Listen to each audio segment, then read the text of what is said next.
maybe. We get a little here. There you go. Sorry about that. It went back on. Are we on?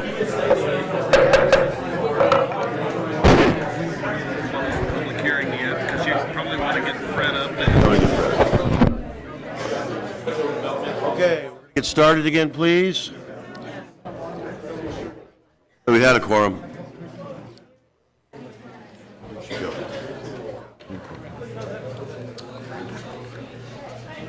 You were hiding behind a chair.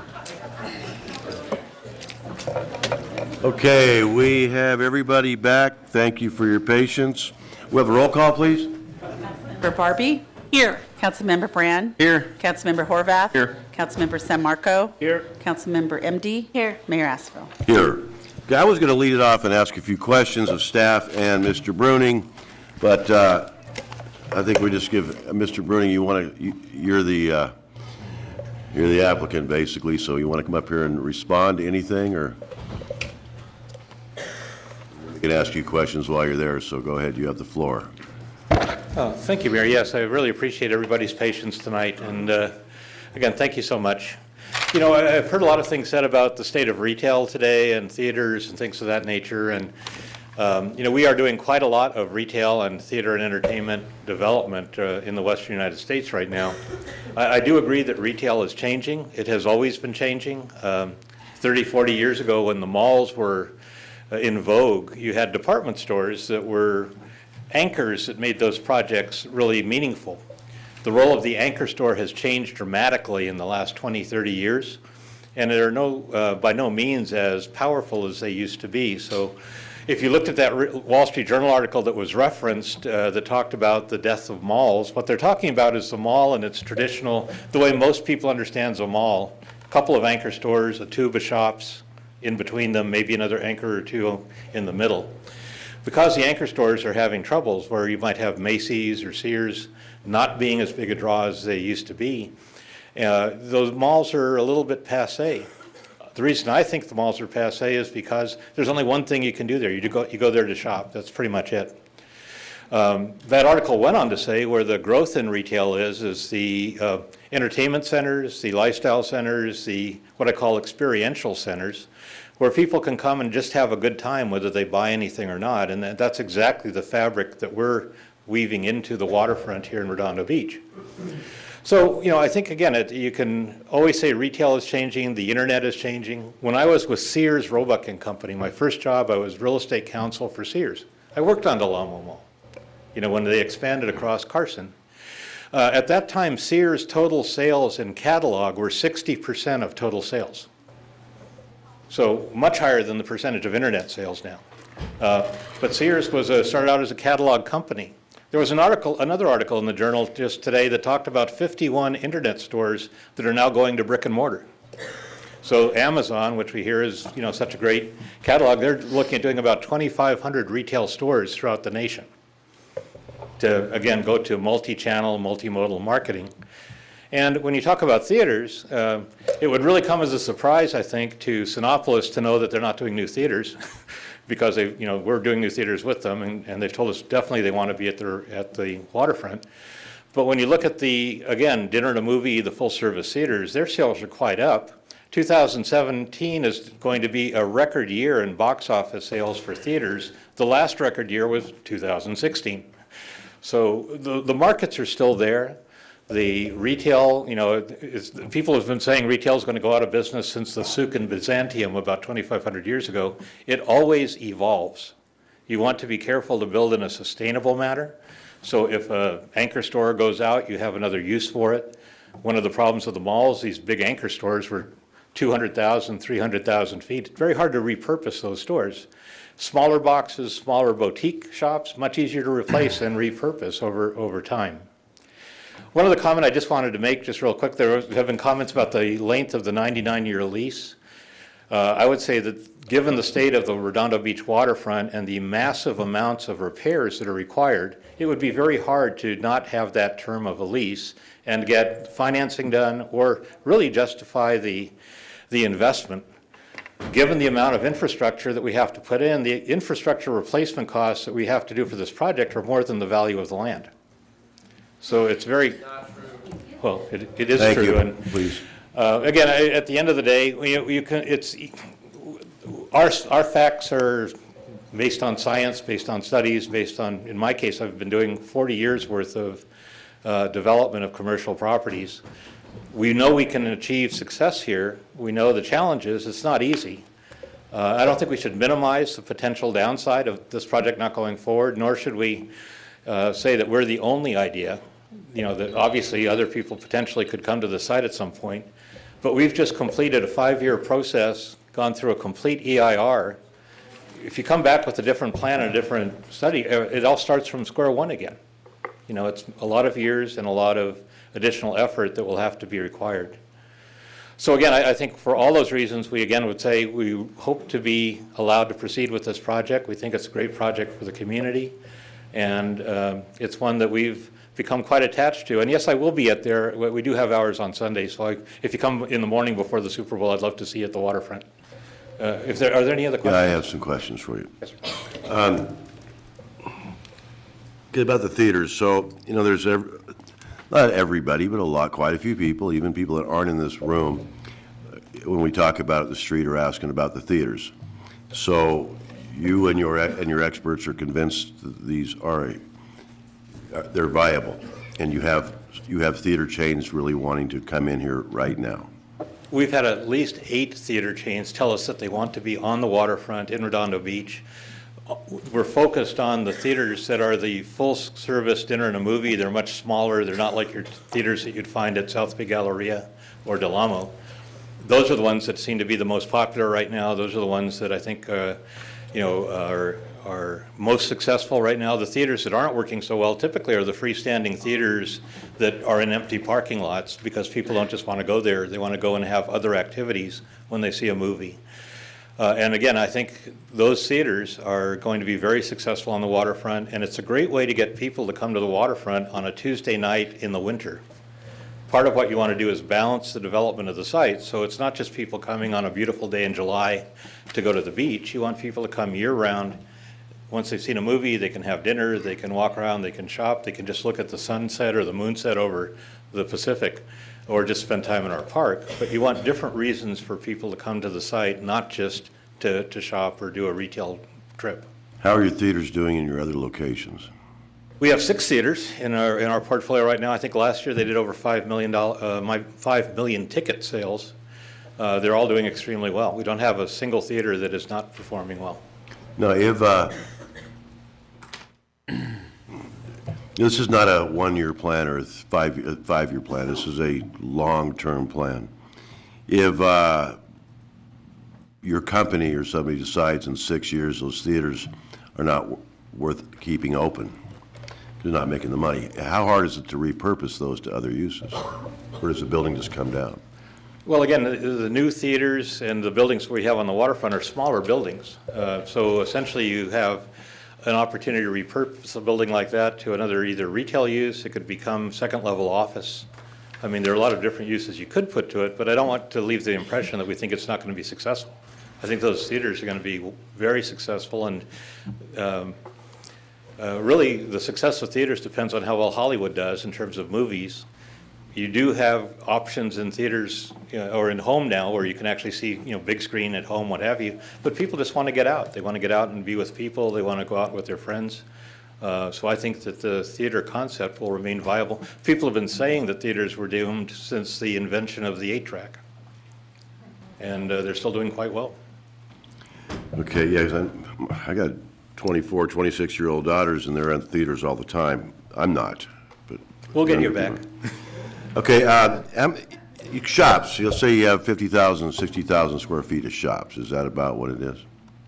I think our total retail space is right around 100,000 feet. 100,000? So, what would be the largest shop? I think the largest retail shop is probably about 8,500 feet. Okay.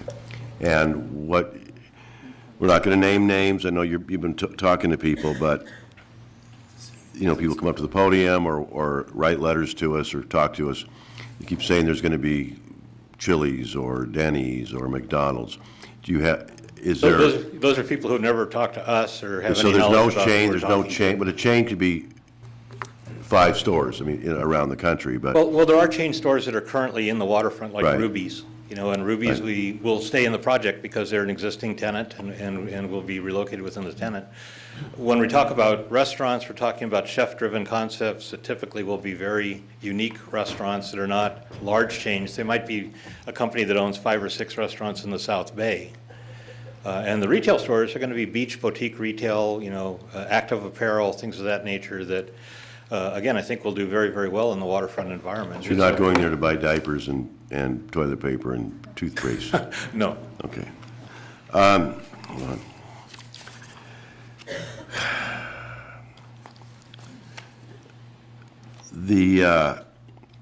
Someone made a comment, and I don't know when it was, I've scribbled my notes about the lagoon is for can be made for hotel guests only. Is that something? That's quite creative. I don't know where that ever came from. There would be an operating agreement which would be entered into with the city, where essentially the lagoon will be open free to the public 365 days a year. That's one of the most important features to me of the lagoon, because I think having free ocean access where you have a myriad of activities that you can do when you come to visit the waterfront is very important. It's something I would have needed when I was. There's nothing hidden in the LPIF that they can use it for private parties only or something? If I may, Mr. Mayor, so attached to the ALPIF and specifically attached to the concessionaire agreement is a use and operating plan for Seaside Lagoon. That use and operating plan has a very detailed process by which the city and the concessionaire operator will meet on a regular basis to determine an event schedule for use of the lagoon. That event schedule is solely at the discretion of the city as to whether we approve that event schedule or not, the days that would be approved, and any event that might be of the nature that would ultimately result in the closure of the lagoon, say like a 4th of July event, that'll be part of that schedule, and it'll be all worked out in advance. In addition, if there are private events that are being scheduled for the lagoon, we have a special event process that all of those special events go through within the city. So we have our own... City, not CenterCal. City, not CenterCal. So we have our own checks and balance for someone who wants to use the lagoon for an event. They go through they meet with our special events staff. We talk about layout of the operation. We talk about public access. We talk about all the elements that could affect the use of the lagoon. Once a schedule is determined, and again, that final determination is in the city's discretion, we're going to publish that schedule on our website. It's going to be publicly available for people to view. Will they be using it for some events that'll be concession-driven events? Sure, but we'll be managing that schedule together, and we'll be able to have the flexibility to manage that schedule and work with the operator to ensure that the public access is maintained to the space. So, the notion that, and I didn't catch that comment, or I would have written it down, the notion that somehow that the lagoon is going to be closed for hotel guests only is absurd. We've never even proposed that as an idea. I haven't heard that in the whole time that I've worked here. And so it's not what's being contemplated in the use and operating plan.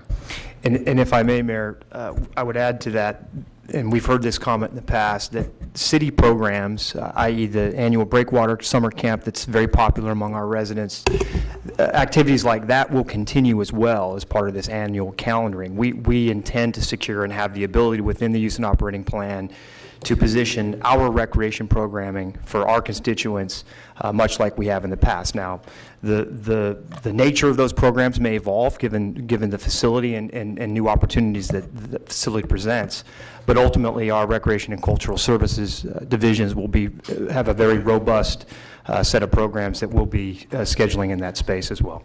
Okay. I don't know whether this is for you for a minute, but okay, the net new square footage, how much? So we were chatting on that at the break. The net new square footage that we've been quoting is 312,000 square feet in net new space. Total 524,000. Correct. So net new's 12,000. Yeah. Okay. I want to ask, thanks Fred for right now, somebody else. I want to ask Bob Resnick a question. I'm asking Bob because he's a longtime major leaseholder down there. You've had your issues with the city, the contract negotiations and all that, and there's no rollovers here, are there? They're not. They're not. In fact, I will tell you that nearly 30 years ago, the financial vetting process the city is going through now was exactly the same process it went through with me, where it sent its consultants in confidence because nobody discloses their finances to the public, and it's the same process. When you worked on lease extensions or refinances, you had to do a lot of heavy negotiations with the city, didn't you? Yes, yes. How many times have you repurposed your building? His building is where Barney's Beanery is, El Torito's, and the place down below. I don't even know it's open anymore. But Mayor, it is a constant, dynamic process. As the world evolves, so must your marketing plan for your property. So Barney's, which has now been there 4 or 5 years, was another restaurant before that with a different purpose, a different clientele, and you have to stay current. You have to reinvest in your property. We've done that. So no matter how long your lease is, nothing's going to stay the same? No, it's a constant process of evolution and reinvestment. Okay. That's all I have for you right now. Thank you. I think that's it. And so for staff, but basically, just to get things moving, there's not, people say it's being rushed into. It's not being rushed into. You said the Center Cal was chosen 5 years ago, and this thing first started in May of '88. I was on vacation in Northern California when the pier burnt down, and it's been going. We can't right wrongs from the Pier Plaza, but it's full now. But all you can do is, like Bob Resnick did, is you repurpose it and you move forward. But it's not like this thing just came up 3 weeks ago and we're working on it. It's been going on since 1988. I had a fundraiser in a little club I belonged to raise money to rebuild the pier. That was in like 1990, and when Pancho and Wong's and Blue Moon Saloon were there. And you know, there's something what we have to remember is we're not doing it for people my age, and I'll be 64 in a few weeks. We're doing it for people our kids' age and our grandkids' age, that because this thing won't be ready to enjoy for quite a long time. If everything went through tomorrow, it wouldn't be ready to enjoy for, you know, an easy estimate to me is 5 years.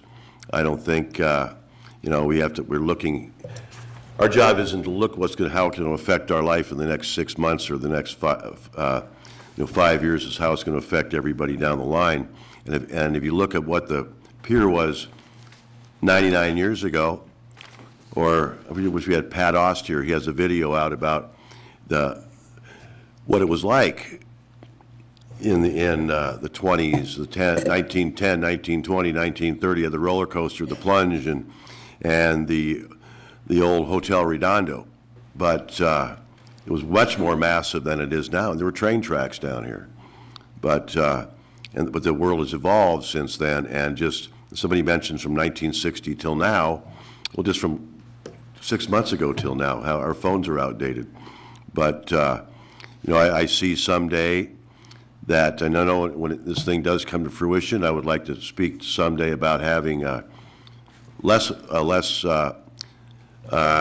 smaller parking structure, so to speak, because someday they will have self-parking cars and self-driving cars and things we can't even imagine.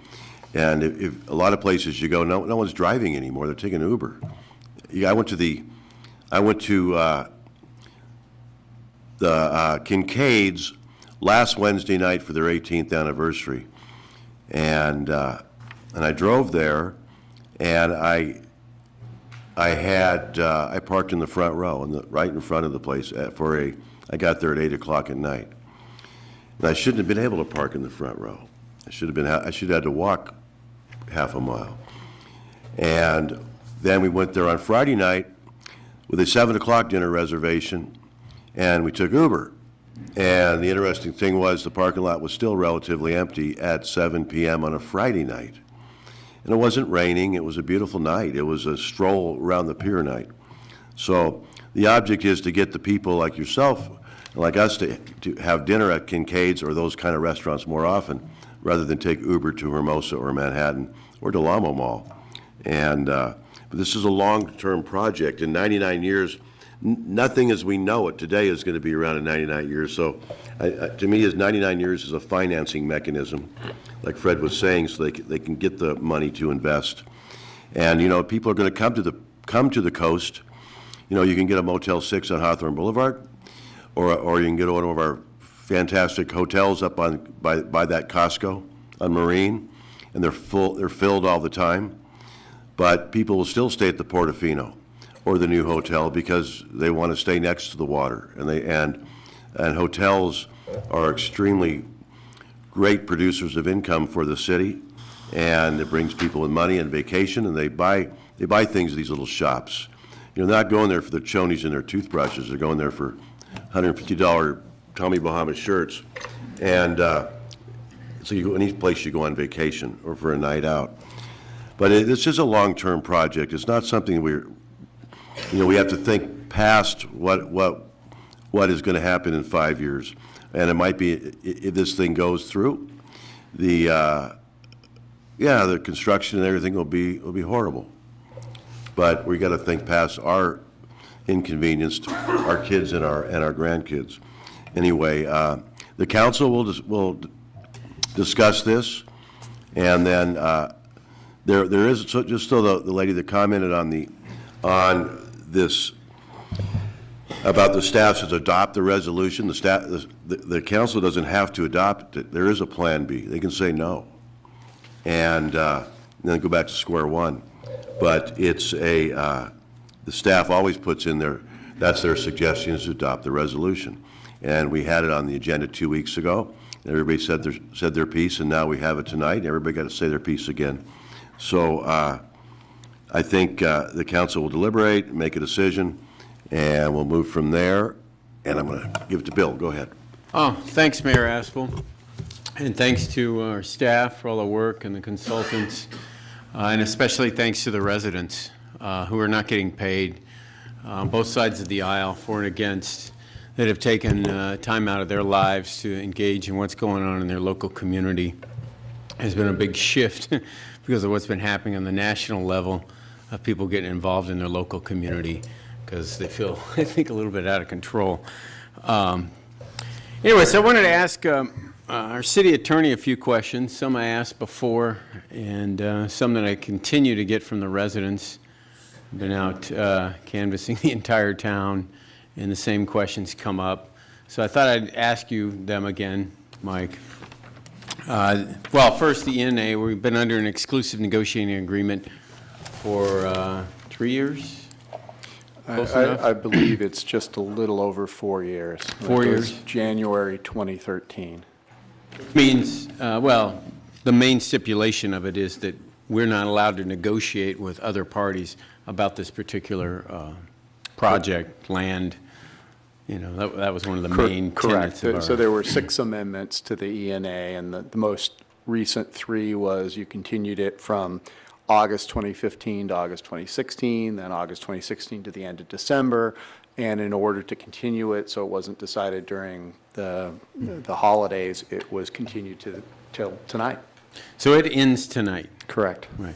And so if we don't move forward on this lease, what are the city's obligations? You know, Center Cal has spent a lot of money. What is the city's obligation to pay for anything that To Center Cal? Yeah. They would have none. The city would have completed its obligations in terms of taking all the steps. The last item on that list was to consider this outPIF. And so the council can decide what is most prudent for the city to do. It can decide to go forward or it can decide not to go forward. Mm-hmm. So we don't go forward, then we are relieved of the exclusivity of it, and then we can begin to negotiate with other partners. Correct. Thank you. What is going on? I guess there's 3 things that are outstanding that people ask about. For instance, there's an appeal at the Coastal Commission of this project. So let's say the project goes to the Coastal Commission and they make big changes and they reduce the size of it significantly, what can CenterCal just pull out? Can we say it's not going to work for us? What are people's options? What is So each side's it would option? depend on what those changes are and how drastic they are, but both sides have obligations that have to be met before the leases are entered into. And so there are some obligations that CenterCal has to meet in order for the city to execute the leases. And same thing, there are some things that have to occur before CenterCal is obligated to go forward. So this agreement sets out what all those criteria are. And as an example, one of the things that I think Mr. Proud mentioned earlier was the second round of financial review. So in terms of whether or not the financing plan is satisfactory to the city, but you can't unreasonably withhold that permission. So there are a series of criteria. So one of the things that is part of those criteria is all the different permits that have to occur from agencies beyond the city.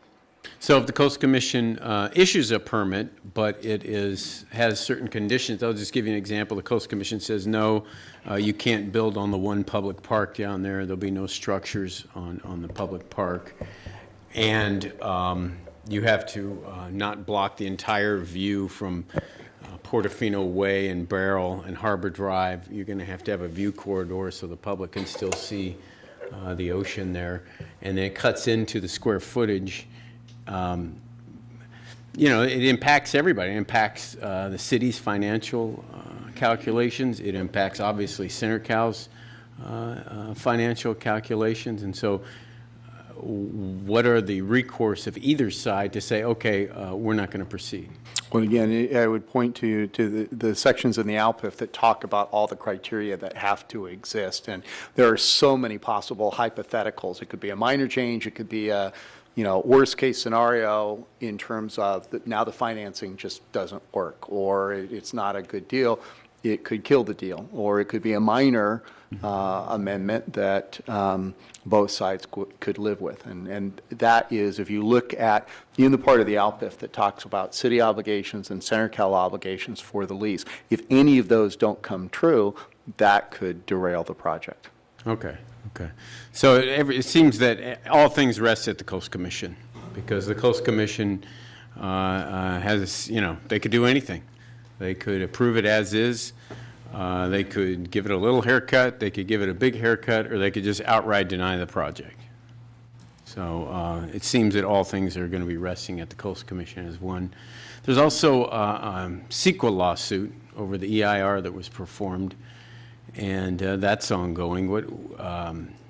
So again, that's like the Coastal Commission. It could completely fail. It could be, the judge and the courts could rule that they have to make certain mitigations similar to what the Coastal Commission could do. And so as that proceeds, who pays for that litigation?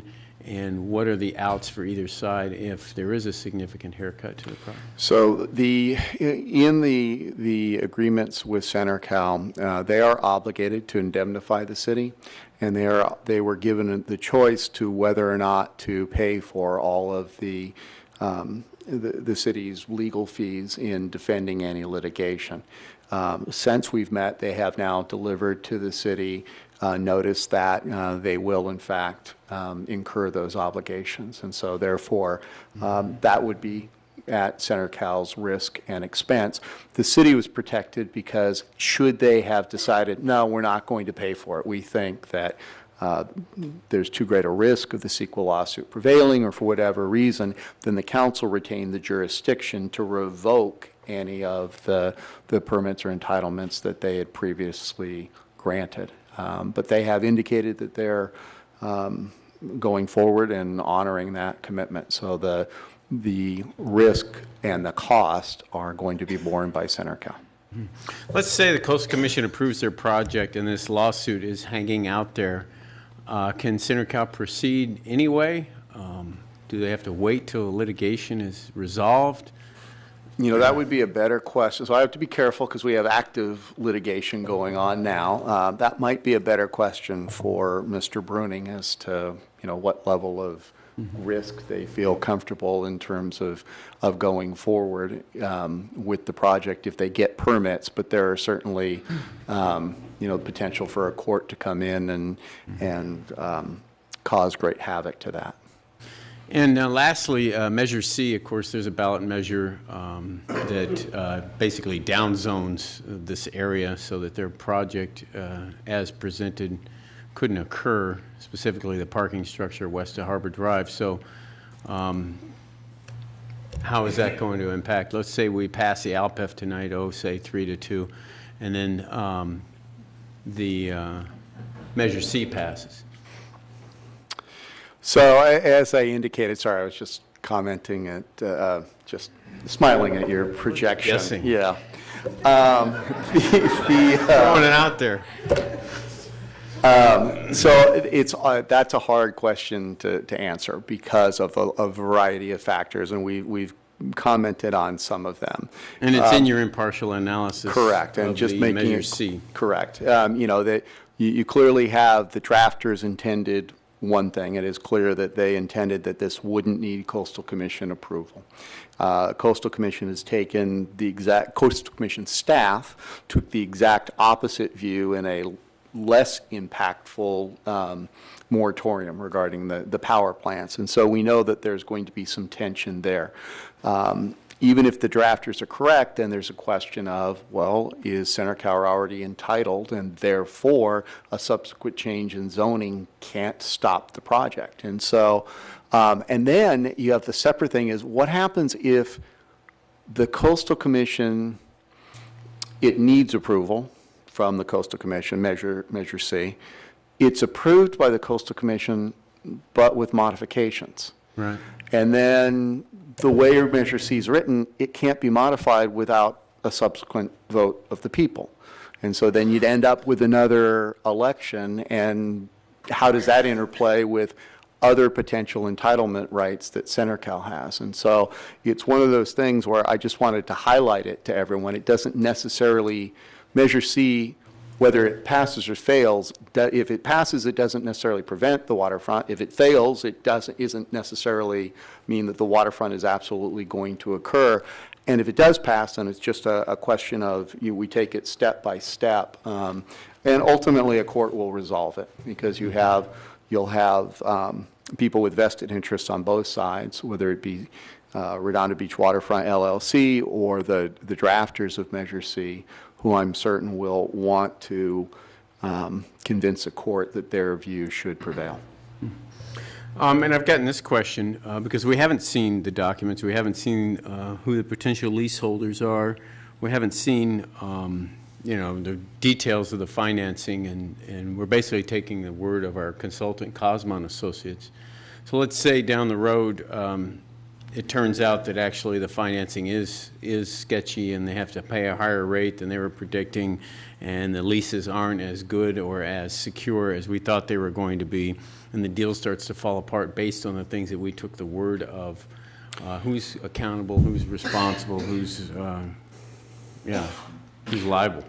Okay, so I'll pass on accountable and responsible because those aren't necessarily legal questions. Well, before you get there, and I would invite either Mr. Proud or Mr. Wazansi to get into this because this is a question of some negotiation, is that there were two due diligence phases, and the next one comes up after the ALPIF but before the lease. And so at that point, one of the things that the council has at that time is to review they have a draft financing plan. They'll have... Talk about the pre-ground lease due diligence. Correct. And that was my next question. And the question there is the council has, or this document has, that the council has to approve it. And if the council doesn't approve it, then they don't get the leases. That is restricted, however, in that the council can't unreasonably deny the approval. And so if it is clearly, reasonable, if the financing at that point just doesn't make sense, it clearly is unreasonable, then you don't have to go forward. If the council were to just change its mind, then you wouldn't be able to deny it if it's not done reasonably, and we would be liable if the council did that. So, because I don't know if you want to if you want to address those points, but that's the way the document is. Yes, our intention is obviously to perform that next round of due diligence, and that would occur prior to the ground lease. The ALPIF does allow us to review and approve ultimately that financing plan. Things we would be looking for is the standing, the qualifications of the lender that's providing the construction loan.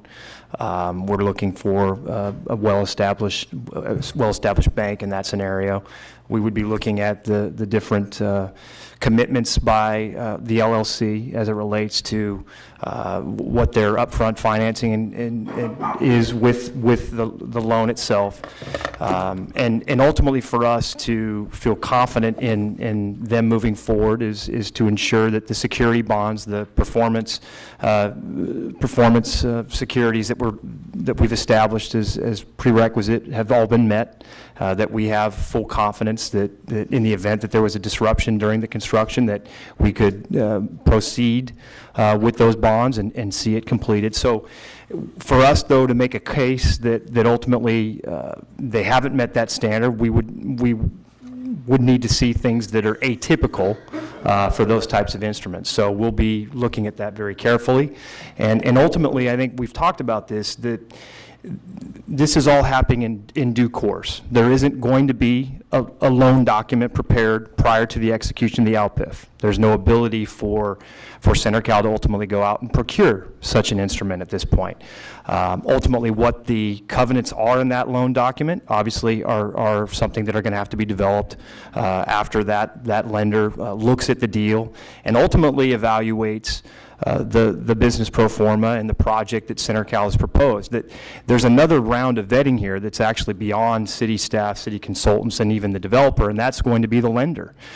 For those who have concerns about how the market views brick and mortar retail as an example, or entertainment as an example, the group that's going to absolutely vet that and determine whether or not it's going to be successful in the marketplace, certainly during the term of the construction loan, is going to be the bank that is lending the money for construction. So there's yet another group that in effect will be evaluating the likelihood of success or failure with this project. So that bank will go through its own due diligence, and it'll be quite intense. But we will have the discretion after the ALPIF if we have reasonable reasons to, That is correct. Not like if it's reasonable. Let me ask you a question, Mike, or maybe Steve. What is the status of the project at the Coastal Commission? We filed the project with the Coastal Commission and we're waiting?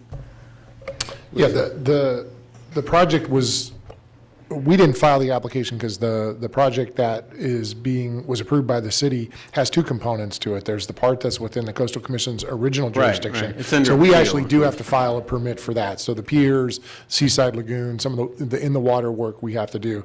But the upland portion, if you will, the portion on the land, was actually within the city's local coastal plan. Right. And so it's That's only going to the Coastal Commission as a result of the appeal. I guess what I meant to say is, have we filed the project for the portion that's in the tidelands? No, we are working on that right now. Okay.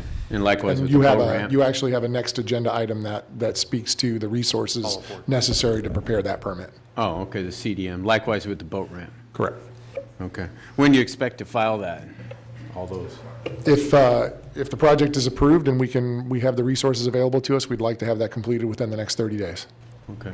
And then it'll be agendized at the Coastal Commission at some point in the future? Correct. Yeah, so that's not imminent. There's no meeting at the Coastal Commission that is imminent. No, there's not. It has not been agendized yet. How at long the do you Coastal expect Commission. it to take at the Coastal Commission after you've filed the project? To get to the Coastal Commission? Any idea? The preliminary feedback is that sometime early summer, late spring, early summer. But that's ultimately subject to their evaluation of the application and when they would like to schedule that hearing. Okay. Well, like last time, we were always talking about how great it's going to be and how successful it's going to be, but and I'll ask the question again. I mean, if it's not successful, right? what is the failure mechanism if they default on the lease in any way, shape, or form?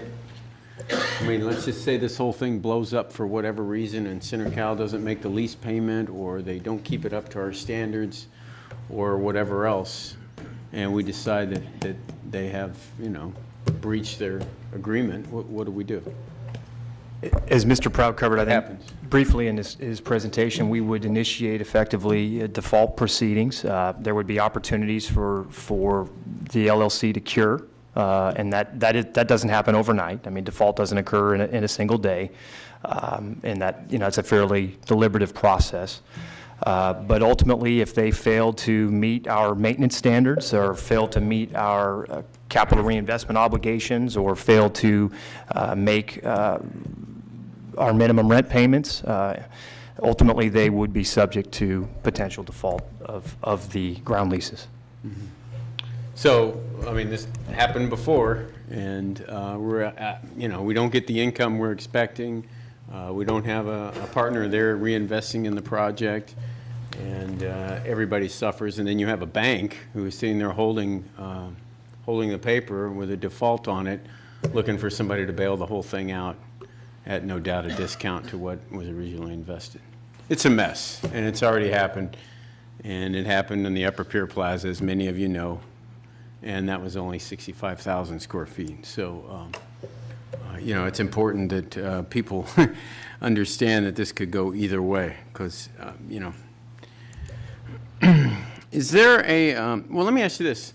How is the ROI calculated? So there's a hurdle rate of 9%. They have to get a 9% ROI before we get 10% of the profit. How precisely is that calculated?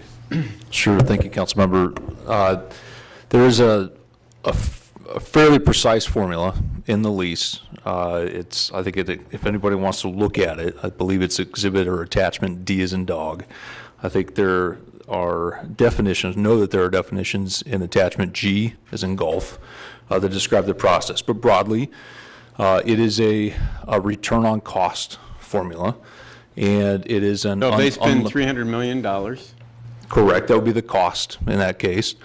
And using kind of easier numbers, let's say they spend $100, the return on cost formula then at a 9% return would require a $9 income on that $100 investment before the city would see participation rent in that case. Mm-hmm. So, but that return, that $9 income return, Sure. is after the expenditures and the cost. Does that include any capital expenditures they make? Sure. So the that $9 of income is based on taking their gross rental income, in essence, the revenue that they receive from their subtenants, the lease income. You would subtract from that their operating expenses, so things like maintaining the common area, maintaining the buildings, things like that. You would add to that common area maintenance charges that they receive from their subtenants as well. You would subtract insurance, but there was a question about EBITDA, I believe, before. There's no removal, or they do not get to remove or count as an expense taxes, depreciation, amortization, things like that. It's really a cash approach primarily. I think there's some confusion with the reference to GAAP. GAAP is typically not a cash-based approach. It's usually a mechanism of amortizing costs. The reason there is a reference to GAAP is because there is a piece, pointing to your question, there's a piece of the formula that provides a credit for capitalized investment. And so to the extent that they make a capital investment, that then gets added to the cost basis. Let's say it's in year 2, they're starting with $100. To make it easy, they make a $100 investment in year 2. So now year 1 they had $100, year 2 they had another $100. Their cost basis going into year 2 would be $200. The income required for that second year would then grow to 9% of $200, or $18. So there is an allowance and really an encouragement for reinvestment in the project. Stepping back a little bit, the reason it's set up the way it is that the city's compensation is primarily through, or saw it through the minimum rent. That the deal is structured such that the city's compensation comes in three forms: the minimum rent, as well as the investment in the infrastructure that the developer's making. And if the project goes well and is successful, the city shares in the participation of that success. It participates in the success of the project through the participation rent. So it's not sought, the participation rent is not an effort to compensate the city for its land as much as it is to allow the city to share in the success of the project. What if they come in under the hurdle rate, or they even lose money? Can they carry that forward until eventually they are over a period of time? Yeah, absolutely, thank you. It is an annual calculation, and it's a compounding, if you will. It's a cumulative annual return. So to the extent that there is a shortfall, as we call it, that deficit is added to the cost basis for future years. So that it is taken into account, and it's how cumulative returns are calculated in finance. Is there a project labor agreement associated with this project? I believe, and Senator Cal is best to address that. That question was asked at our last hearing, and the response that was given was no. I don't know if the conditions changed. I would ask Senator Cal if that condition has changed, but when it was asked at our I'll last ask hearing. him when and same with prevailing wage agreement, I guess. So the concessionaire agreement with the Seaside Lagoon, you talked about how it's all going to be negotiated with the city, basically, that the city's going to have to agree to anything. So 10 years from now, can a city agree to let them close the Seaside Lagoon for a special event?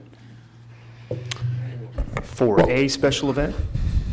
Yeah, I mean, 10 years from now, as part of this agreement, can the city say to whoever, if it's CenterCal, yeah, you can go ahead and close the Seaside Lagoon for your private events for 6 days a year?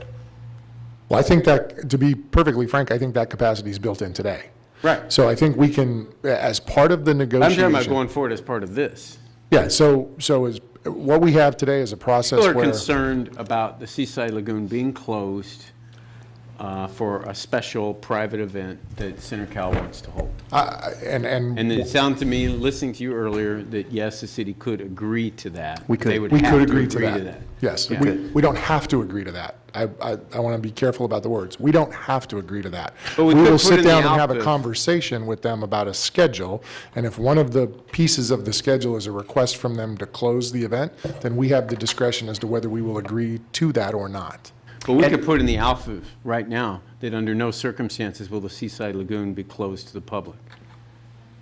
Well, I think you certainly, that could be a deal term to It's consider. kind of like what the Coast Commission did with the boat ramp, when they said there shall be a boat ramp in Redondo Beach.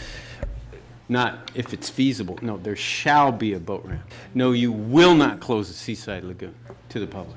And I think there's a lot to consider in that. And the beauty of the mechanism we have today is we get to evaluate events on a case-by-case basis. There's kind of a misnomer that a special event somehow may not be an event that the public has access to or benefits from. I mean, I'm talking about a most of the- private, like a wedding or, some corporate event or whatever. Somebody comes in and offers them a lot of money, and then they offer the city a piece of that lot of money, and then the public's locked out. Right, well, in a scenario where we might allow a private event, and we have those at the lagoon now, and it's different because. Yeah, but that's not what CenterCal is proposing, and that's not what this is supposed to be. It's supposed to be open. Well, it is, and I think what the answer would be there is, while a portion of the lagoon might be closed, exclusive to that event, it's likely that in all events of that nature, we would be maintaining public access to the water's edge in some capacity, much like we have street closures today, or we have I understand. particular sidewalk Important sales. word, or- and there's likely.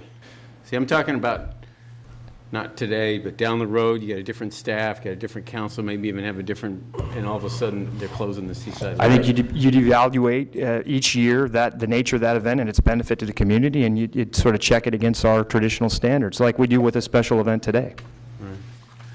Okay, thanks. Appreciate it. Can I ask you a few questions, Fred?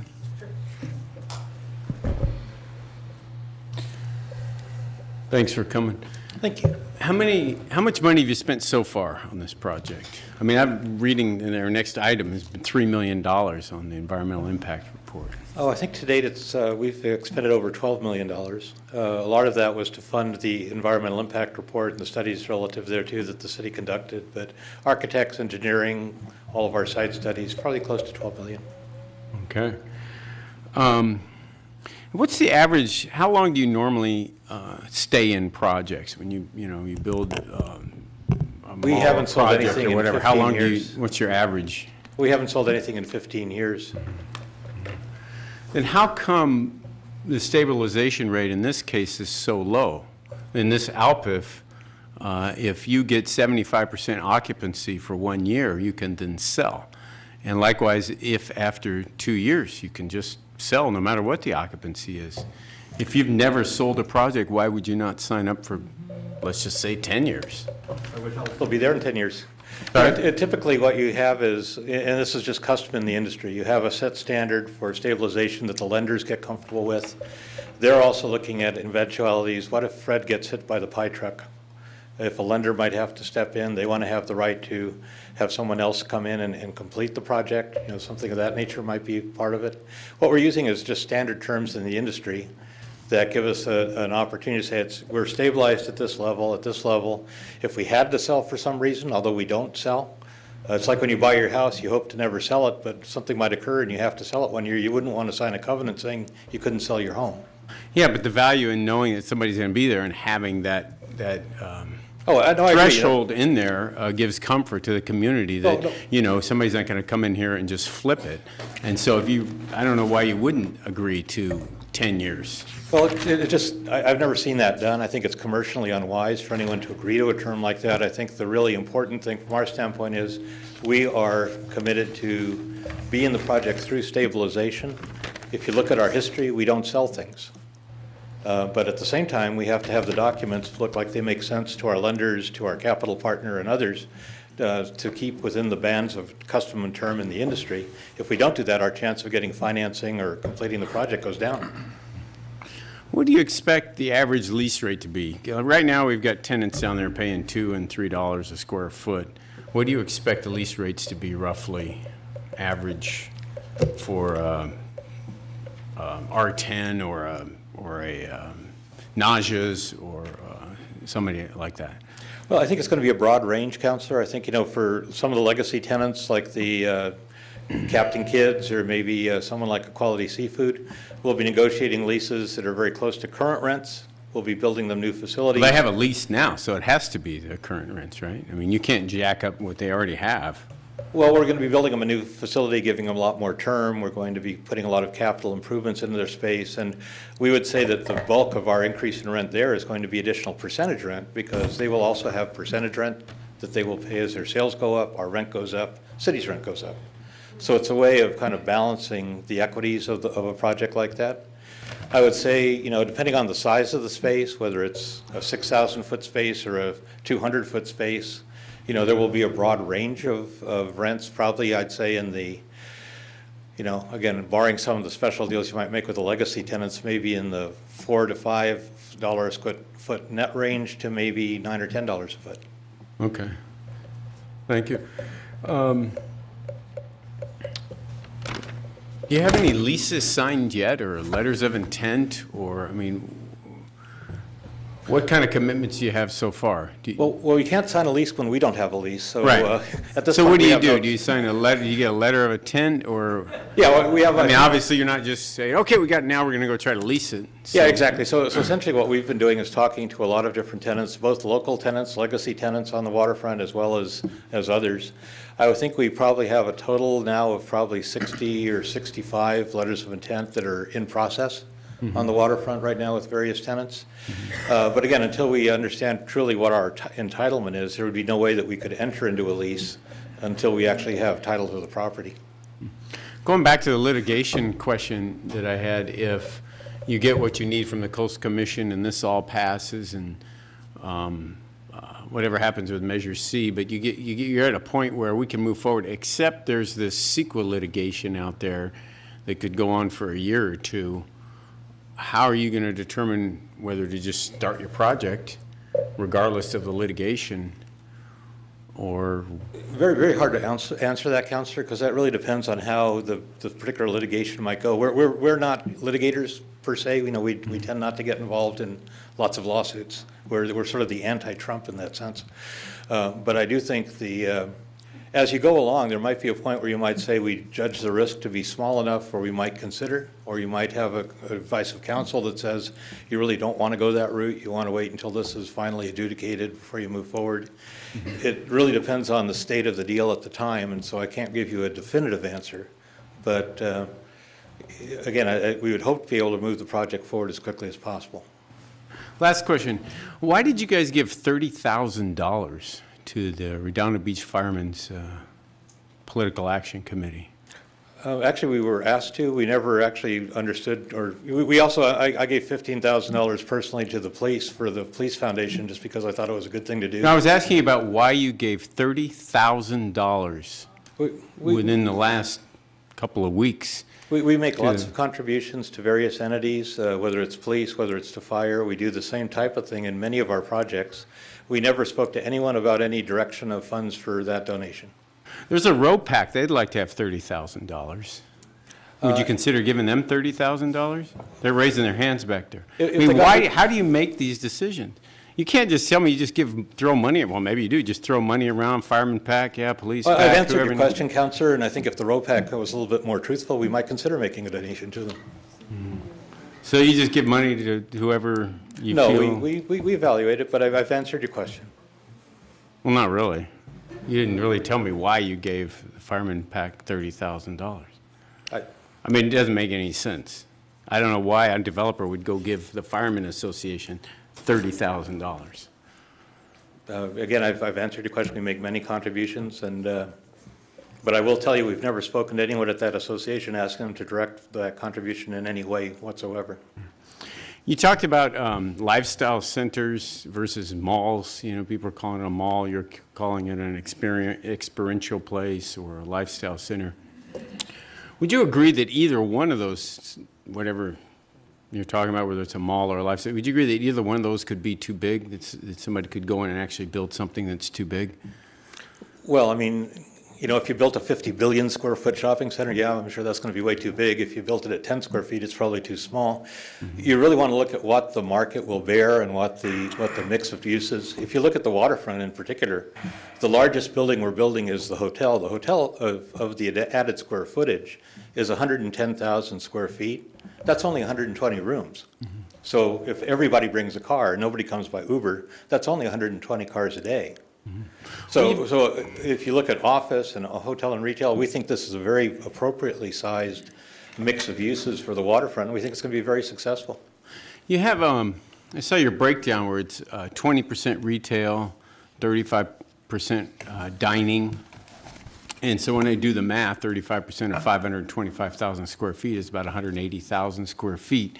Kincaid's being 12,000 square feet. That's equivalent of 15 Kincaids just between Portofino Way and Torrance Boulevard. I mean, I don't understand how you come to the conclusion, this is my size question, that 15 Kincaids is going to be successful I'd have in to that check the small area. percentages, Counselor, because again, that sounds a little bit off to me. I thought it was more No, like no, 23, your 24%. project's 524,000 square feet. Yes. In your own documents say 35% is going to be dining.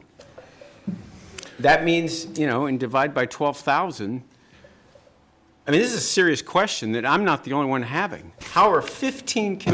That includes the market hall, which includes quality seafood, a butcher. So there's a lot of other uses there other than restaurants included in that dining. But they're there to buy food, right? Is that what dining means? Yes. But that's food to take home. It's like going to a supermarket. It's a different trip.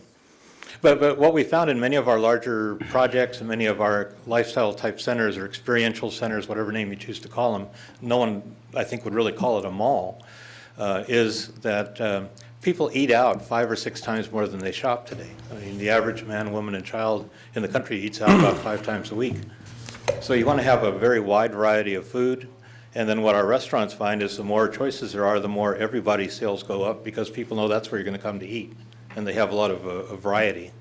So we think it's appropriately sized, and based on the demand we've had from various food users, restaurants, both in and out of the market hall. I was thinking the market hall was a separate number, but I guess it could be aggregated. I think we have a very strong mix of tenants that will be successful. Well, I've been to the Ferry Building a bunch of times in San Francisco and Pike Market in Seattle, and I always thought that, you know, something like that could work down in Redondo Beach, but it just seems like the size of this has gotten way, way, way out of hand. It's just gotten too big for my taste. Anyway, those are the end of my questions. Thank you very much. Okay. Thank you. You know, before I give the floor over to Laura, I'm going to harp on the numbers. Total square footage 524, net new is 312. 304. 304. That's correct. 304 or 312? 312. Okay. How many square feet is the parking structure? Well, Which the parking wasn't really structure? included, just the new one across from the Crown Plaza.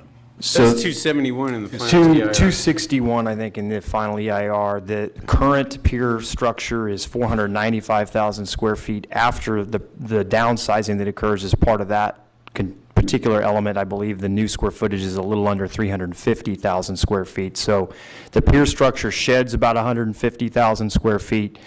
The new northern structure is about 260,000 square feet. Those are the parking, at Burl and Harbor Drive. Correct. 300,000 square feet of parking structures, is that what it is? 260,000 for the 260. northern parking structure. What was Measure G total? Everything. 400,000 net new. Okay. Okay. Now, But just to be clear, parking structures are not counted towards that net I new understand that, measure. just trying to get, because we're talking about, you know, Bill, you said before on April 22nd, '08, at the podium, that 324,000 was a reasonable, considering there was no residential of net new. That was, again, excluding. Yeah, I never said that. I never said, people are throwing this around. I never Oh, Bill, supported a it's- 300,000 square foot project. I'm sick of people saying Okay, that. there's a, I won't show it to you. It's on the video. You can get a public records request. It's April 8th. Mayor Aspel, I've seen you take things out of context. No, I've no, seen no, you I'm not not- complete the story, and Bill? I have never supported a 300,000 square foot project. Bill, I don't want to argue. I'm just saying Don't accuse me of saying things I didn't say. I could play the video right now. You said it standing at the park, at that. I'm getting you off the hook. It didn't include the parking structure. It said you could support a net new 324,000 square feet as long as, considering there was no new residential. It's on the video, April 8th, April 22nd, '08. You weren't a council member yet. 22nd. Is that when you said traffic is traffic no matter what you have? I'm just saying what it is here, Bill. I'm trying to find out. It is bigger because of the parking structure. 7 years ago? Is that Yeah. when it was? So, No, that was 9 years it's a ago. public record. I don't know when. It could have been 200 years ago. You still said it. But, you know, the parking structure is what's making it look bigger than what the whole thing is. But it is there if you want to do a public records request. It's on April 8th, April 22nd, 2008.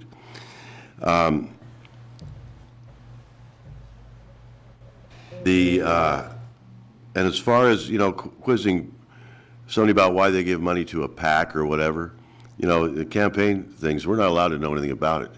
So if he chooses to give money to the firefighters, that's their business. And No, the it's fire- everybody's the fi- I business. know, That's and why the it's a public firefighters choose document. to support any particular candidates, they do. And, you know, but the candidate, whoever it may be, had they chosen to support you, they still don't tell you, you're not allowed to find out what they're sending out. You know, you just get stuff out in the mail. And it's not a direct cash contribution to a given candidate. It's an in-kind contribution because they send something out. No, When you're allowed to know. We don't have campaign finance. Yeah, but we don't even ask. We don't ask the firefighters for any, you know, You're allowed what to they're know. mailing out.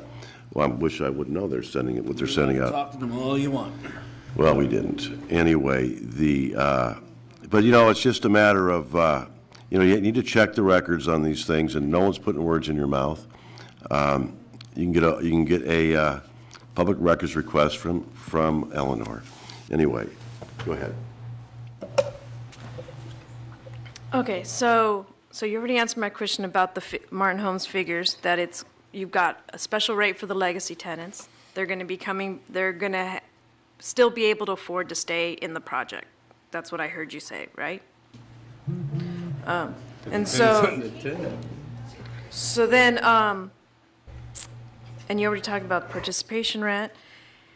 And as far as, and I also heard that you can repurpose. So just like we rent out a space to somebody, if that business doesn't work, Bob Resnick mentioned it as well, you repurpose it, you do something else. So if the movie theater ends up not working, you'll repurpose it to something else. If the restaurants don't work, you'll repurpose it to something else. You'll make that happen. So that's what I'm hearing you guys say on that one. As far as negotiating with others, so the process would be the same. We would put out an RFP, right, to request for proposals. I think we would probably take a step back and we'd start to think through what the next steps would be. Certainly one option would be is you could start the process over, issue a request for qualifications, request for proposals. We'd have to define what the opportunity is at that point in time so that people would know what we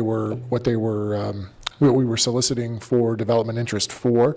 But you could start that process all over again. You could take other avenues if you were so inclined. We'll get to that in a minute. So when we did the we did an RFQ or an RFP?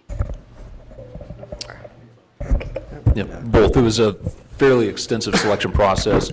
I think initially we had a request for qualifications, followed by a request for vision and approach, followed by a request for proposal, followed by an LOI. And that included, I believe, a couple of rounds at least of public interviews, public presentations, things like that with a number of developers before the final selection was made.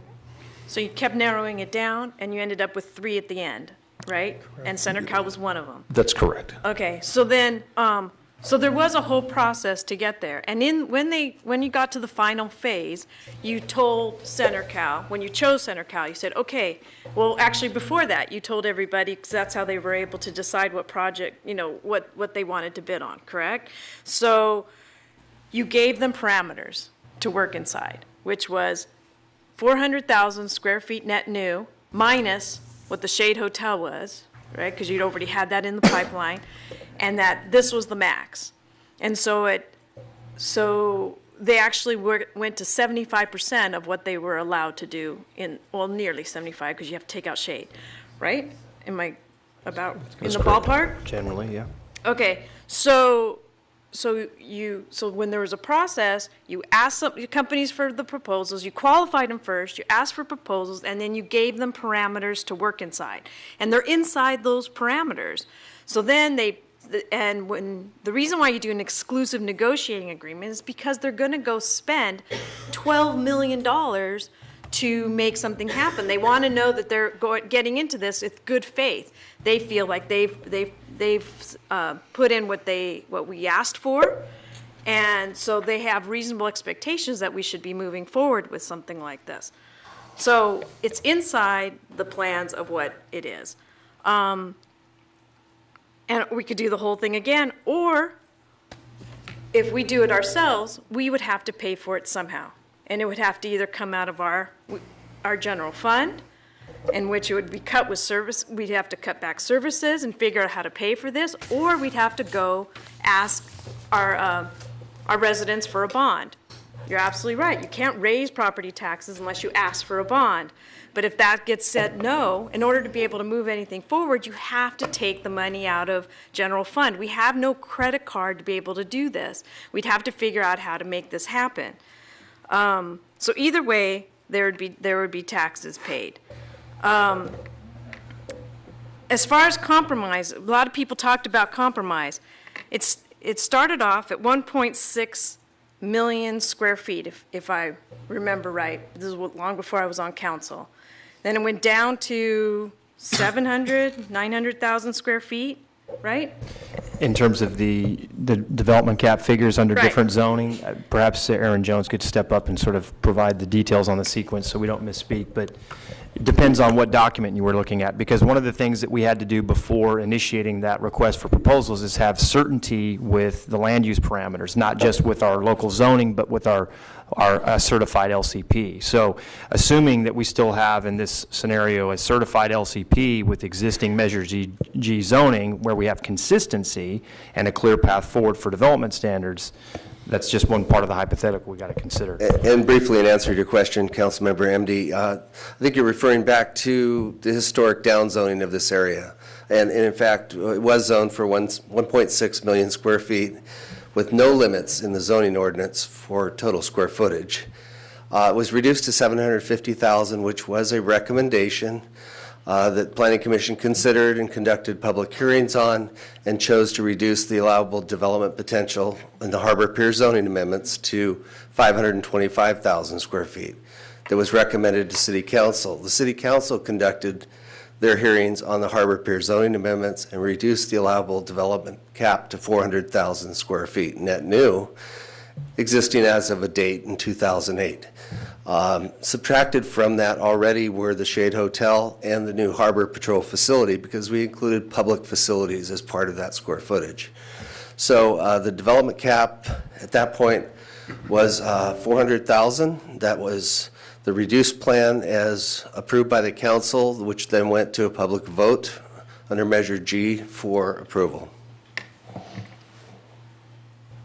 Okay, so there was already compromise to go down. And I did see that video in which Mr. Brand said on that day that it said, as long as there's no residential, 324,000 square feet was a good compromise. I saw it as well, but maybe you're right, maybe it's out of context. I'll go replay it again.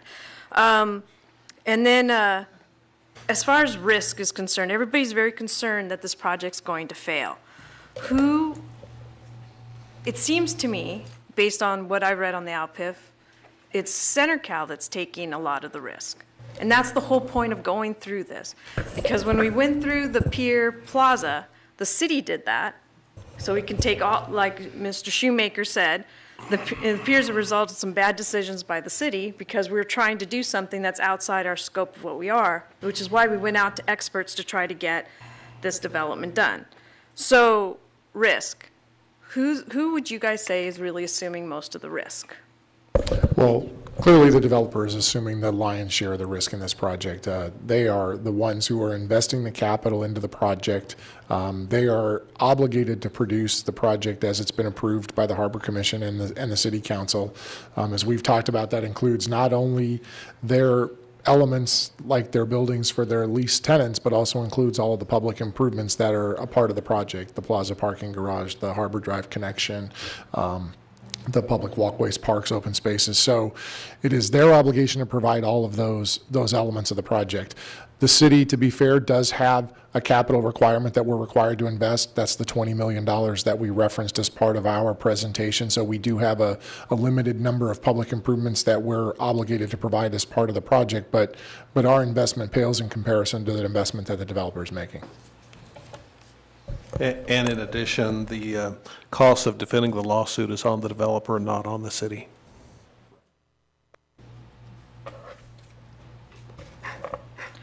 Okay, and so Bob Pinsler came up and said that we didn't want to be looked at as having a bad decision, which is funny because I could have sworn I remember reading in an Easy Reader article that Bob Pinsler called the Heart of the City a worthwhile project. And I think that was pretty much considered a bust because it was it was 6,000 homes and in that same area. 3,000 homes in that same area. And when he says the developer is going to, if they should file bankruptcy, all I heard from a previous council member is that it's going to be a mess. What does that mean? It's going to be a mess. Do we know what Bankruptcy? that means? Yeah, like if they were to fail, if they were to not fulfill the lease, And think you it said would- there was going to be a process that we'd have to go through, and It would depend on where that bankruptcy were to occur. If it were to occur during the course of construction, what we would be first doing is working with the lender, who would likely step in and cure, because remember, the lender is going to have a lot of investment in this project as well. Once it issues its financing, they would step in and attempt to cure, see the project completed.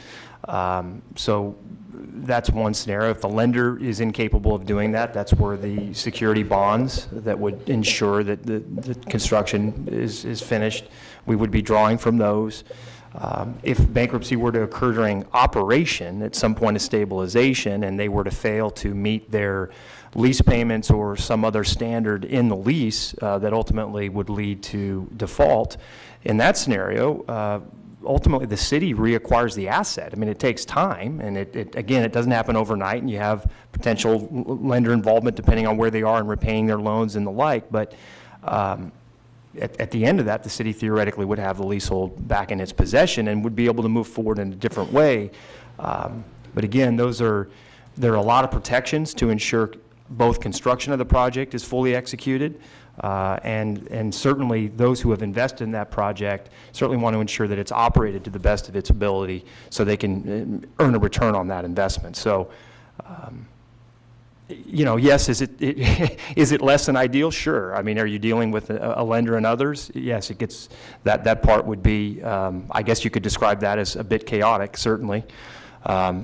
Maybe no more chaotic than some of our hearings like that we deal with, but so if it certainly chaotic, yes. Sorry to interrupt.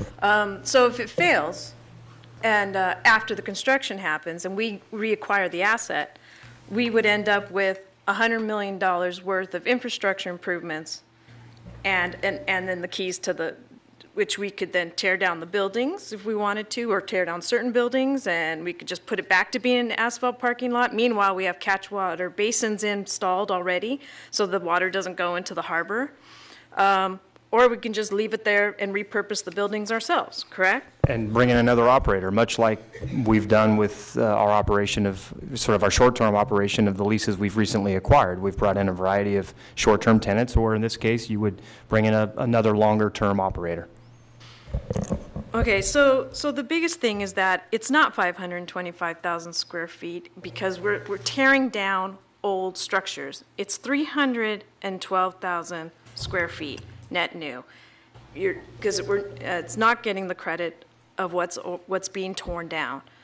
And so, like somebody else said, there's been some quality thinking has gone into this plan, and they're inside the parameters which previous city councils have set, and they're taking on most of the risk. So I just haven't heard anything that would make me change my mind. Bill. Okay, don't get distracted, folks, by the Bill Brand bashing or all the numbers flying around. It's in the final EIR. This project is 524,000 square feet. Is that correct, Mike? New total construction, I believe that is correct, yes. Thank you. Let's do some comparison. Remember that number, 525,000 square feet. You know how big the Del Amo remodel is, including the Nordstroms? 538,000 square feet. Yeah. You know how big the Pike was in Long Beach that failed? Let me read you something from the Long Beach Post. They rank their they call it their top, the headline of the article, the 10 worst decisions in Long Beach history. Number 3 is the Pike. Guess how big that was? At the end of the 710 freeway, by the way. That was 380,000 square feet. Now, again, this one's 525,000 square feet. I'm sure that opened with a lot of fanfare. You know what they said about that? It could have been placed anywhere. It does very little to take advantage of or even acknowledge its location in an urban area along a waterfront. Some critics go even further, reasoning that this development should have never taken place. Manhattan Village Mall, we all know where that is. Guess how big that is? 575,000 square feet. Plaza El Segundo with the Best Buy and the Whole Foods and you know, the big stores there, that's only 400,000 square feet. This is 500,000 square feet, regardless of how much is net new. It's a big project. Traffic's going to double. I'm tired of all the distractions and council members looking at 9-year-old videos. Don't get distracted.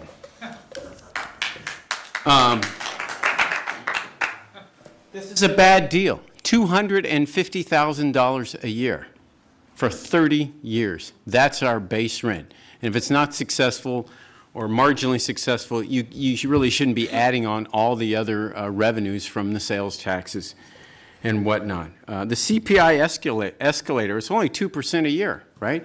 They evaluate every 5 years, and the most it can be is 10%. So what happens if inflation takes off, right? Some of the property goes up, but we really don't see a huge increase in rent.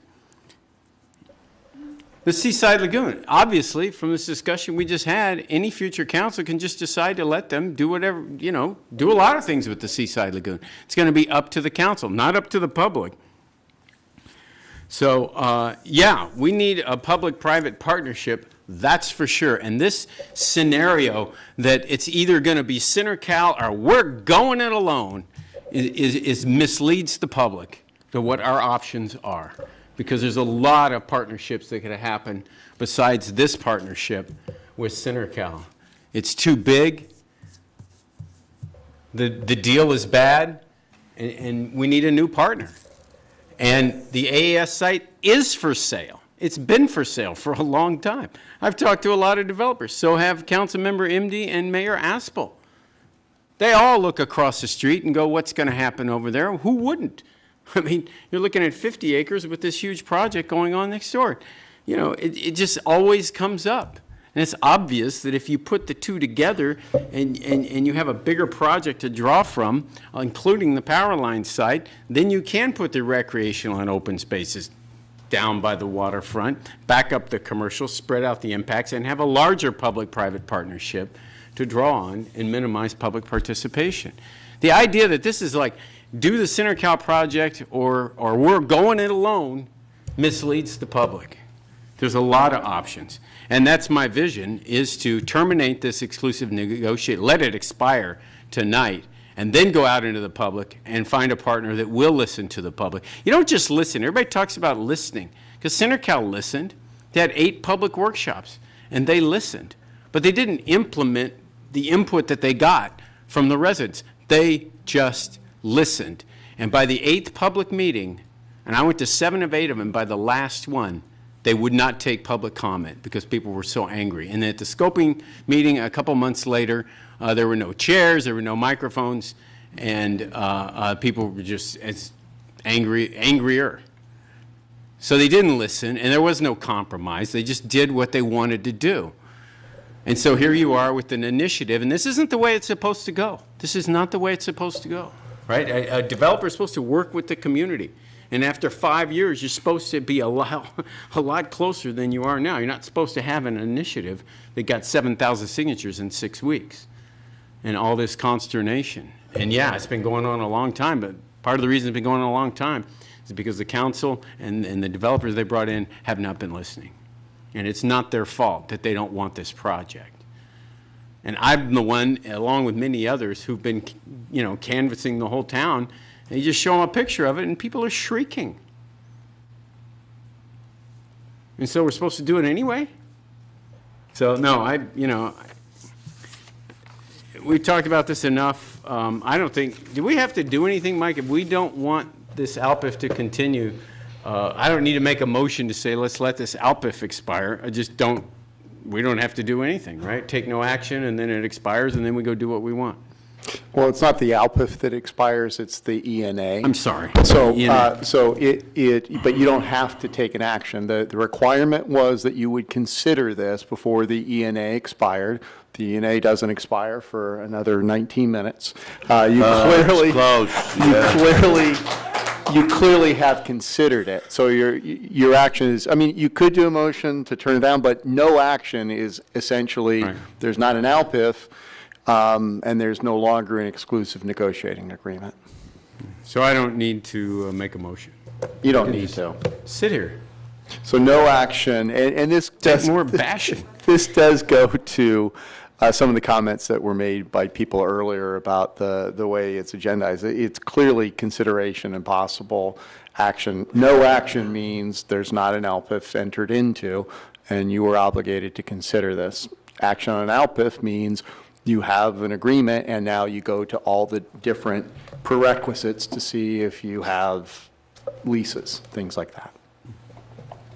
I'll just finish with AES is for sale, and they're doing a lot of stuff, and they're not planning really on building a new power plant, and they see the handwriting on the wall. And everybody outside of us and CenterCal are looking at this on a global basis, and the idea that nobody's going to be interested, I'll say it again, is absolutely absurd if this expires, because this is what developers live for, and this is what we need. A good public-private partnership with a much better vision, a much better project, and a much better partner.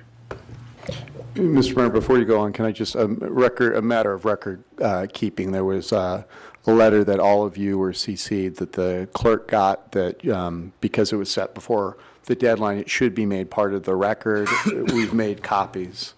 It's from Melanie Cohen, who's been here very often, and due to health reasons, she couldn't be here since it was set in time for the clerk's deadline to make it part of the public record. I think it's important. I did see it. I think it's important that it may be it, but it wasn't. It was inadvertently not part of the blue folder. So the next. You all have copies in case one of you didn't have a record, and the rest can go to the public so they know the full public record. Okay, we good there? I guess you're not making a motion to approve the LPIF, okay. Next slide is Steve. Oh, hey, thank you, Mayor Aspel. So it's getting pretty tense in here, so I just wanted to lower the stress levels. I had my kids with me here tonight. I had to leave to give them to my wife, and on the way out, my daughter Lily gave me this little picture, and it's really cute. She said, "Daddy, there's a picture of me and you and a birdie and my pet unicorn." Really, unicorn. And I said, "Lily, unicorns aren't real." And she said, "Yeah, Daddy, they're real." I said, "No, they're not." And she said, "Yeah, Daddy, we got one at home." I said, "Okay, Lily, the unicorns are real." So I just thought that was a kind of a poetic way to start what I wanted to say. So, you know, I've sat up here for 4 years, and I remember when I ran for council, we were all talking about AES, and I remember I was sold, "Oh, don't talk about AES because they got a room full of lawyers and they're going to sue us." Well, that didn't happen. They're for sale. And then I think Legato was another one that sticks out, and thanks to Councilman Brand, who really pushed them on lowering the size of their room development. "Oh, you can't do that. They're going to sue us. They're going to sue us." Well, they didn't sue us either, and we got less rooms there. So, didn't they want 180 rooms originally? They are suing us. They're both suing us. Yeah. So just. Okay, so they sued us. You clearly And don't. they You hate clearly, it. at least I know you're not Get paying the attention. All right, so I'll get on to my So- point. Okay. I knew Thanks. taking it too far wouldn't work. They haven't beaten us. So to your point, they're suing us. Okay. It is a smaller project, though, right? Not yet. That's on next week's agenda. Okay. So, but both of them have active lawsuits against us. Okay, well, I have faith in you, Mike. Thank you. So, I wanted to thank Eugene Solomon. I wish sometimes I could give him my chair. We don't coordinate these efforts, but he really just, I think, said everything I've been saying. And, you know, this kind of reminds me a lot of Measure B, you know, Measure B with the power plant. And Measure B was to rezone the land, but that side decided to draw a big, beautiful picture of a development.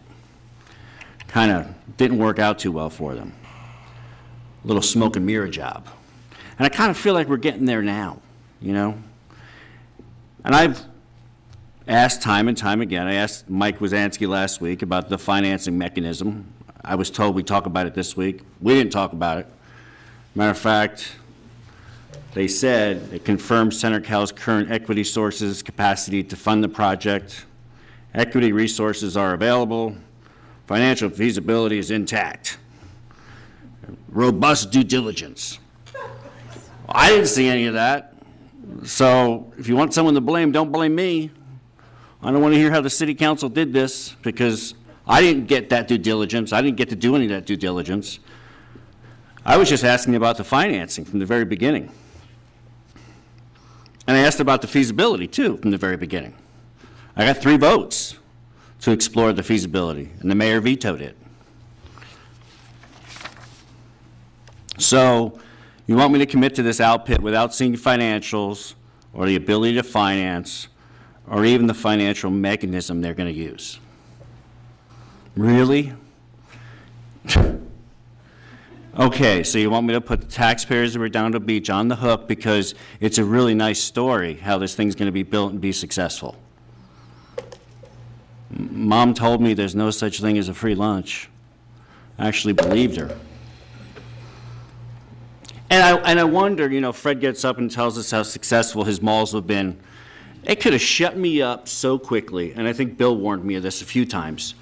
One letter of intent of someone that's going to fund this project. Nope. Either they don't have it, or they weren't concerned because they got their 3 votes. It's one or the other.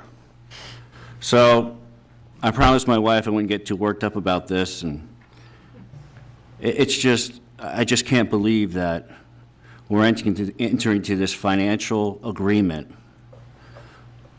with a hedge fund. I mean, I believe that. And I think the risk is too great. I don't care what the buildings look like. I don't care how big it is. I haven't even gotten to that point in my mind. I still need to know the money's there. I haven't seen it. I haven't done that due diligence. And I think that's irresponsible. That's it. Okay. All right. Christian. So let's start with the due diligence based on Councilman Samarco's comments. Did we not have a closed session meeting where you presented your examination of their financials to, and I'm not sure, maybe all of us were not there? Okay, so before we get into that, closed session is closed session. I'm not asking what was presented. I'm asking, did we present anything to us? That gets to the nature of what was presented. All right. I'm not saying you can't do it, but you need 2 other votes to do that. Sure. All right. Mr. Lowenstein had a question, and you kind of touched on it a little bit before, Will, about EBITDA models, and also why aren't we basing this on gross income? Can you just go a little bit further into that? Very good. Thank you, Councilmember. The reason that this is not based on gross income is that it would, in order to set up the typical gross income model, we would have to have all the infrastructure in place. We'd have to have something for them, basically a pad for them to build. If we went with the gross income model and wanted to do that and have them deliver the infrastructure the way it's set up now, conceptually we'd probably have a credit for 99 years against gross income. It doesn't work in this case. We've got a minimum rent. We are also compensated via the delivery of infrastructure. And then if it is successful on top of that, that's when we get the preferred rent. So conceptually, perhaps you could do a percentage of sales that would be de minimis and equal to the minimum rent. But we felt it's appropriate to do the minimum rent, have the infrastructure delivered, and then participate in a successful project through the participation rent. Okay. Can you guys speak to 99-year lease? There's a lot of people that seem to be upset about that. What are our typical leases in the waterfront or in waterfront areas or commercial districts like this? Yep. So the 99-year lease is a mechanism that's used by many public agencies in the coastal zone and other public agencies in non-coastal zone. it is a response that basically takes the position that the public agency doesn't want to sell valuable lands, particularly when you have it on the coastal waterfront.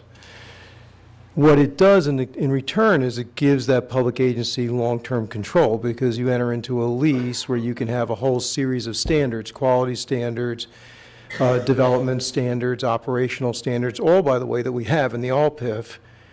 And it essentially is a much greater level of control than just zoning. If you sell, you're left with zoning. If you hold, you have an operating agreement called a long-term ground lease, which can have all of those controls.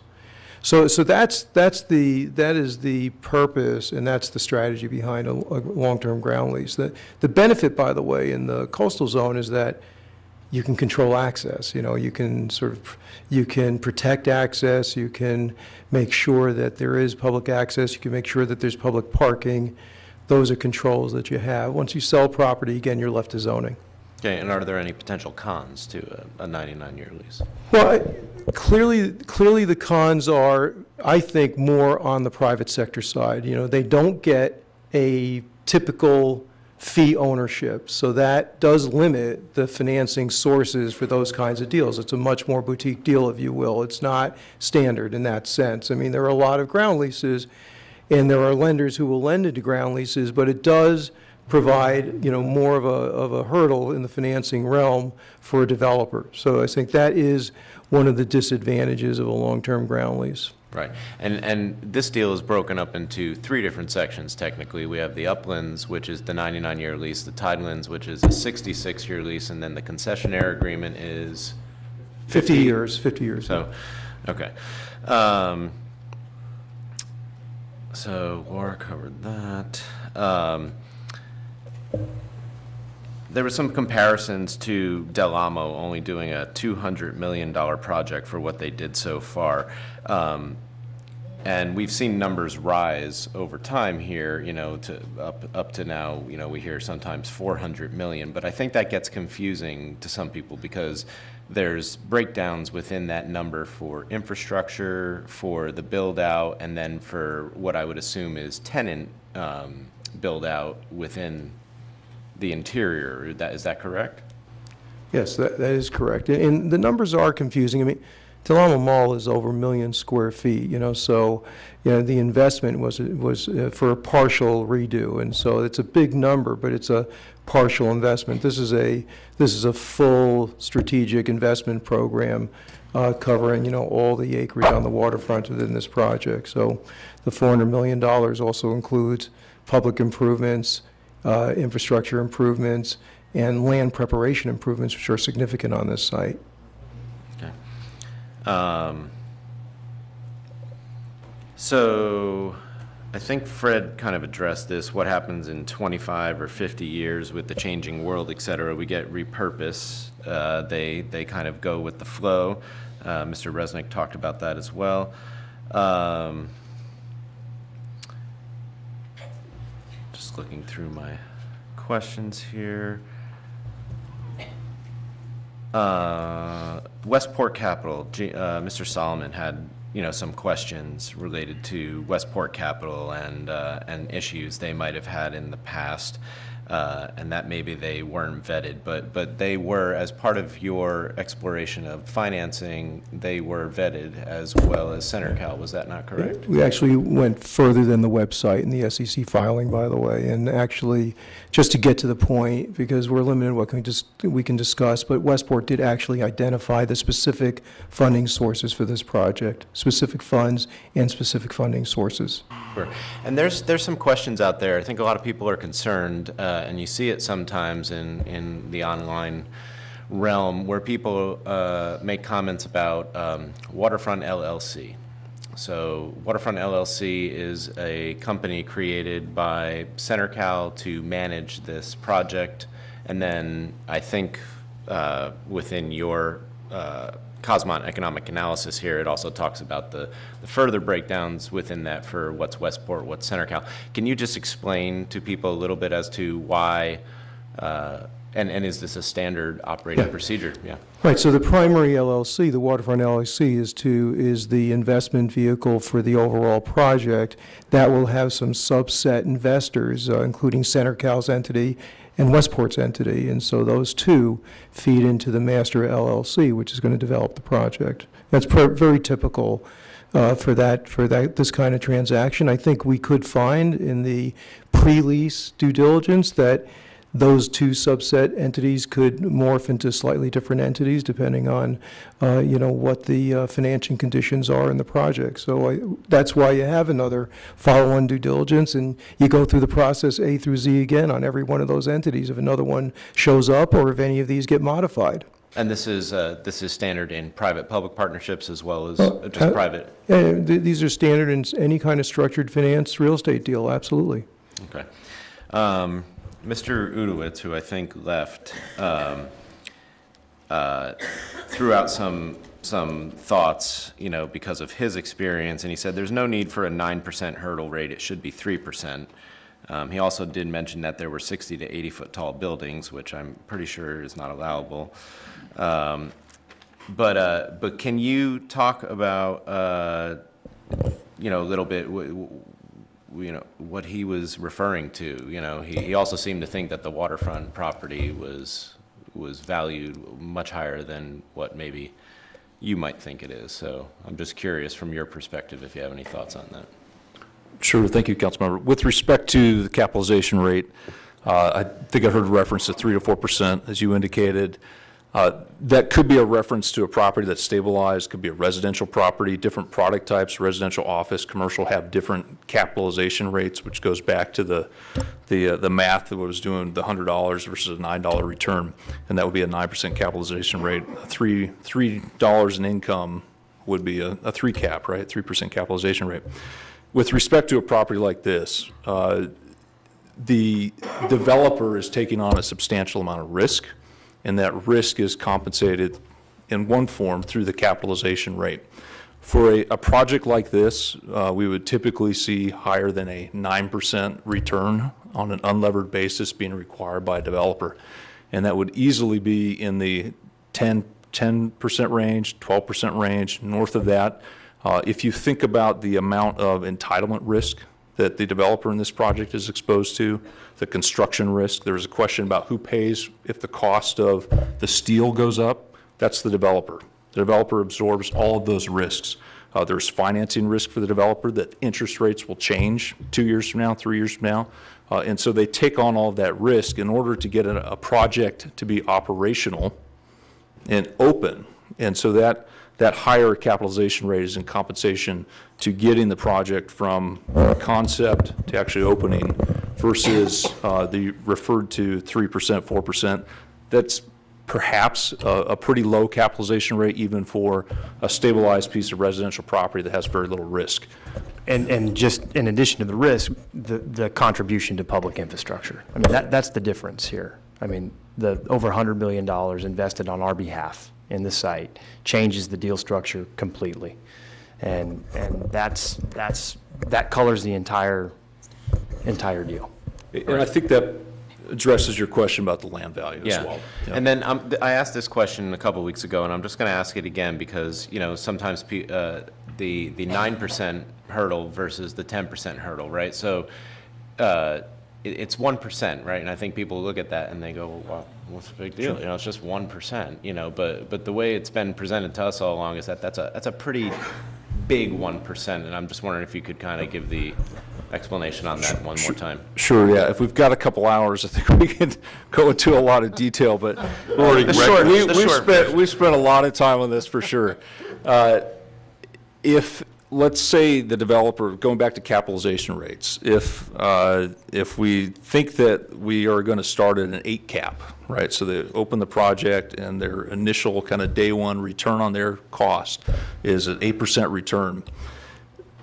For us to get to that 10% threshold, if they have regular reinvestment, if 20, 25 years down the road, the center needs some major reinvestment, the movie theater is no longer the number one thing to have, and so there is a replacement of uses. There's reinvestments like that. if we take into consideration those capital reinvestments, it could be 75 years, could be 80 years before we are able to move from an 8% return to a 10% return. It could never happen if we see different cycles in the economy, things like that. And when we look at those, we model those types of things. As talked about, we do a lot of simulations, Monte Carlo, things like that. It's just a model. It's a hypothetical projection, certainly. But when we do that, and with the starting point that we have today, the best information we have today in terms of the costs, the potential income, things like that, moving that 1%, moving from a 9 to a 10 or vice versa, what we negotiate, moving from a 10 to a 9 is substantial. That if we did not do that, the potential and projected probability of actually getting to a 10% return was very small. And so we opted and negotiated to move from that 10% return to that 9% threshold, which we think gives us a much greater chance of receiving participation rent in the first place. In exchange for that move, we were willing to move from a 25% return to a 10% return. And I can understand why that seems like a big shift, but basically it is getting something or getting nothing. That's how I would describe it. Okay.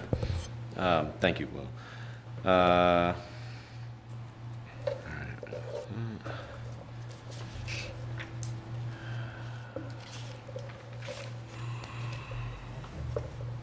We covered public access. All right. I was away this weekend and I was reading, and I just want I want to read something that I wrote down because I think it's important here. This is not a good project or a bad project. It's not a good or bad thing. It's not black and white. And there are a lot of emotions that run high in this city on just about everything that we talk about, especially when it comes to development. And I think we've all seen that. What I see though is that emotion is getting more fervent, and maybe it's as the one woman said earlier, that people feel like they're not being listened to, and they're getting angrier and angrier. But I can say from my own perspective here, there is this is a pretty complicated deal. It's easy enough to throw out some sound bites and big numbers and a lot of scary stuff, and it is scary, right? Because it's change, and I think at our core level, we all really are afraid of change. I know I was as a kid. I know my kids, in the car this morning, were talking about Seaside Lagoon and not wanting to see it change. They love swimming in it as it is. They don't want to see anything change because they're used to what they're used to. But that doesn't mean that change is not the right thing to do. And our job here is to consider the long-term viability of the city, and is this city self-sustainable in many ways?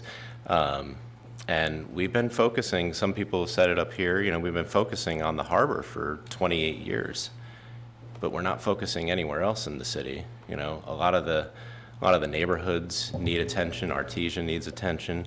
And my biggest concern living in North Redondo is that if we continue to fight over the harbor, we're never going to accomplish anything else. And I really hear the concerns about doing a big project, something that incorporates the waterfront and the AES site. And I think that sounds great, but I also can look at the historical data of what happened when they tried to do that with Heart of the City, which encompassed Horondo, down Catalina, and all an enormous area, and that was way too much. People couldn't wrap their heads around it, and they fought against it, and the city rescinded it. So we're talking about 36 acres here.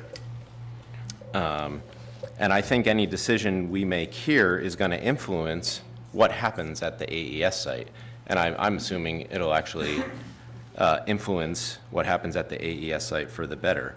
But anyways, I wanted to read this because I really do appreciate what everyone comes up here and shares with us at the podium, and all the people I talk to in the neighborhoods and on the phone and over email. You know, there is not, people are not just against this or for this. There are people all along the spectrum, you know, and I will even say myself, I don't think this is a perfect project.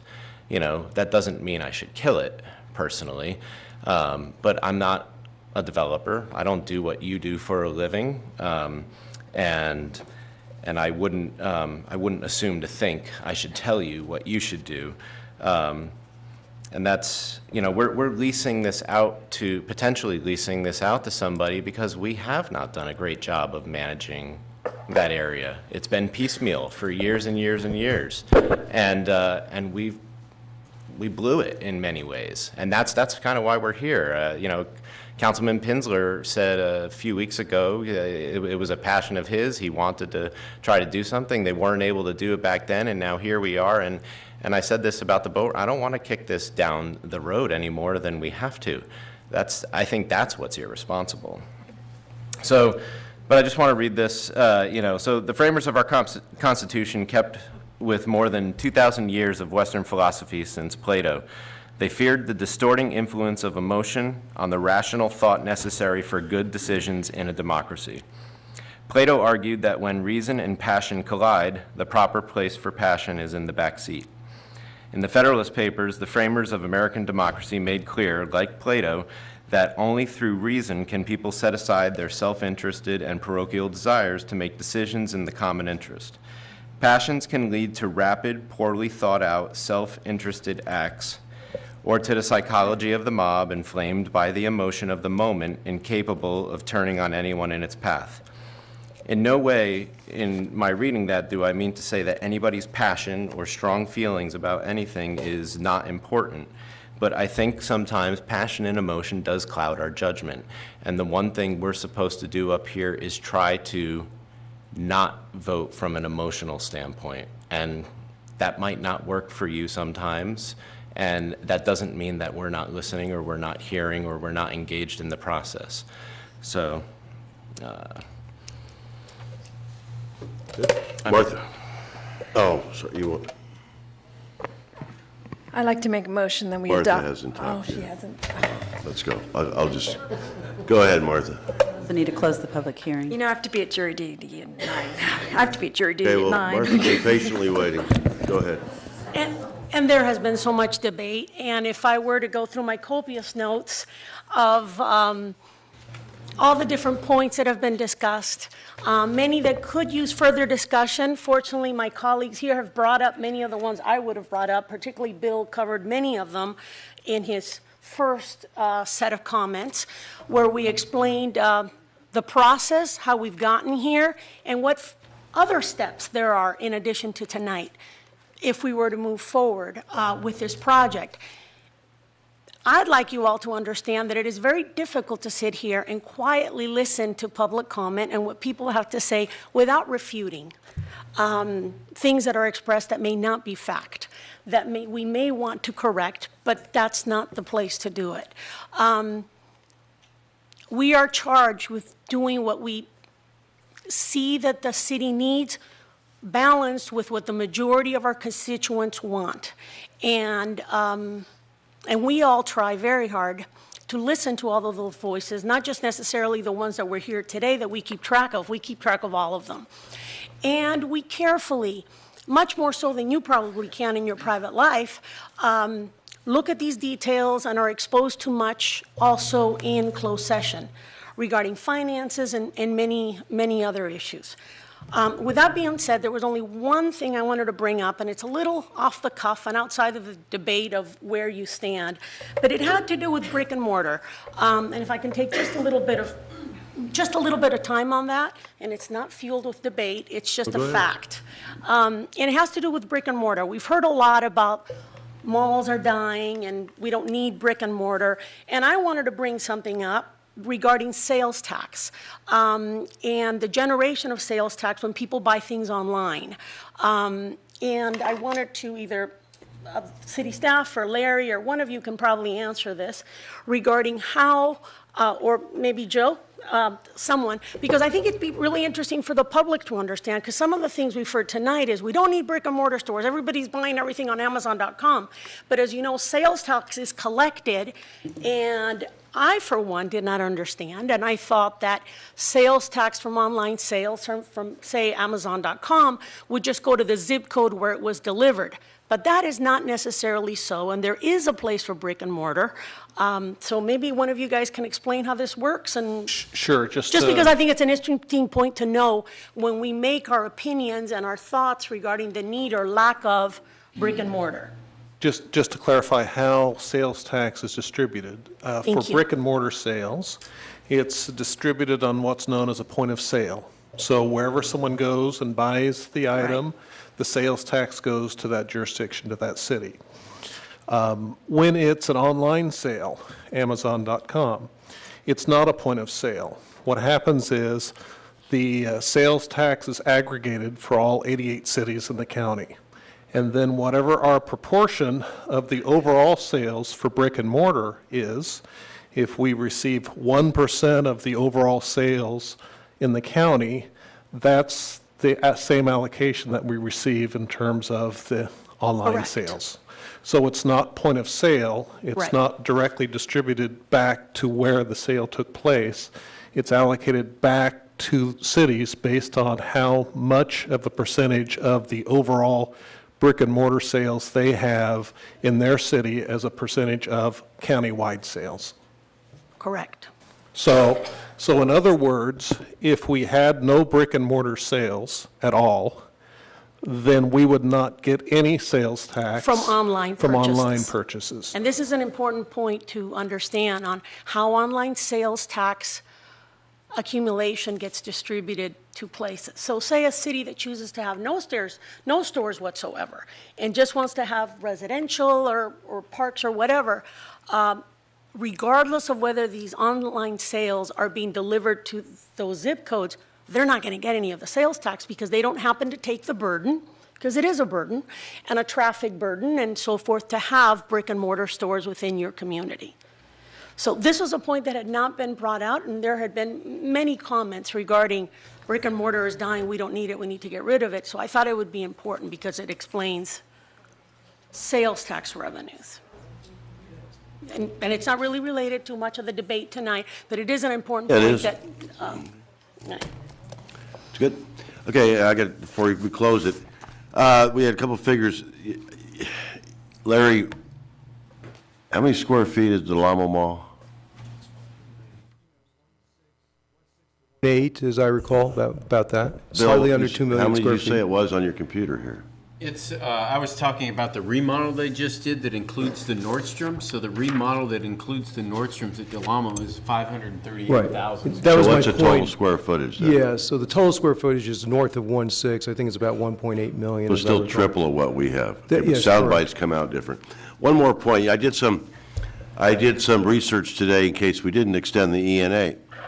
And the company that came in, I think, second in our bidding process 5 years ago, and the one that Bill proposed, I mean, it was a good company. There were 3 good companies. And it was the Pacifica Company. And at that time, they were bidding on a place in Chula Vista. And they used that as their example. So just to show you how, I don't know what's happened or anything like that, and it's Pacifica, and they're a dynamic, good company, I think. But it says the proposed uses for the 35 acres it would acquire includes a mix of uses: 1,500 mid-rise and high-rise residential units, 15,000 square feet of ground floor retail, 420,000 square feet of mixed-use commercial and office space, and a 250-room hotel, and that's about the same size area that we have. So I don't know what's happened in the meantime, but, you know,